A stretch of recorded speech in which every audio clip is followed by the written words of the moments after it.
சிவாஜி கிருஷ்ணமூர்த்தின்ற ஒரு அயோக்கியன் சொல்லு, அப்படி சொல்லு.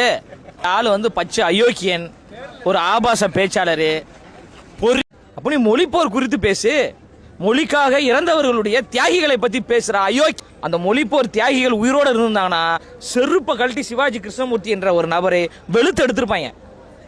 ஐயா ஸ்டாலின் அவர்கள் சொல்றாருல, இது எல்லோருக்குமான அப்பா, நான் அனைத்து பெண்களுக்கான அப்பான்னு சொல்றீங்களா ஐயா ஸ்டாலின் அவர்களே? ஒரு அப்பா ஆக்சுவலி இப்படியா நடக்கும்?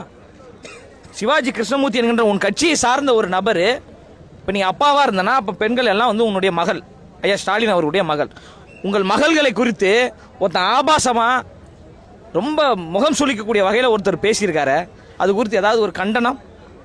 தொடர்ந்து எல்லா மேடைகள்லையும் எங்கள் கட்சி பெண் நிர்வாகிகள் மட்டும் கிடையாது, திமுகவுக்கு எதிராக யார் பேசினாலும் சரி, தப்பு தப்பாக பேசுறது, ஆபாசமாக பேசுறது, முகம் சுளிக்கிற வகையில் பேசுறது. சிவாஜி கிருஷ்ணமூர்த்தி அவருடைய மனைவி இருப்பாங்களா, அந்த சகோதரிக்கு, அந்த அக்காவுக்கு, அந்த தாய்க்கு வந்து ஒரு பணிவான ஒரு வேண்டுகோள் உங்கள் ஊடகத்தின் வகையில் வைக்கிறேன். தயவு செய்து அக்கா, இந்த நபர்லாம் வீட்டுக்கு வந்தாலும் தயவுசெய்து சோறு போடாதீங்க, சோறு போடாதீங்கக்கா தயவுசெய்து. உங்கள் வீட்டுக்காரர் அப்படி கேவலமாக பேசுகிறாரு. அவங்களும் ஒரு பெண்மணி தானே.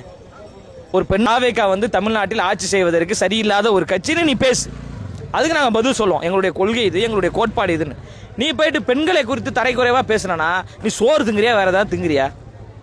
ஏற்கனவே அந்த இடத்துக்கு நீங்கள் ஒருத்தன் கட்சி மேடையில் நின்றுக்கிட்டு பெண்களை பற்றி கொச்சையாக பேசுகிறான், முகம் சொல்லிக்கிற வழியில் பேசுகிறான், கெட்ட வார்த்தையில் பேசுகிறான். ஒரு பக்கம் நீங்கள் மகளிர் மாநாடு நடத்திங்கன்னா, ஏன்டா எங்களெல்லாம் பார்த்தா உங்களுக்கு பைத்தியக்காரத்தனமாக தெரியுதா? அந்த மேடைகளுக்கு வந்து நானே செருப்பால் அடிப்பேன், நானே அடிப்பேன் செருப்பால் என்பதை சிவாஜி கிருஷ்ணமூர்த்திக்கு தெரிவித்துக் கொள்கிறேன். சிவாஜி கிருஷ்ணமூர்த்தியினுடைய மனைவி அக்கா, தயவுசெய்து அந்த ஆளுக்கெல்லாம் சோறு போடாத, முதல்ல வீட்டுக்குள்ளே சேர்க்காத, விரட்டி விடு.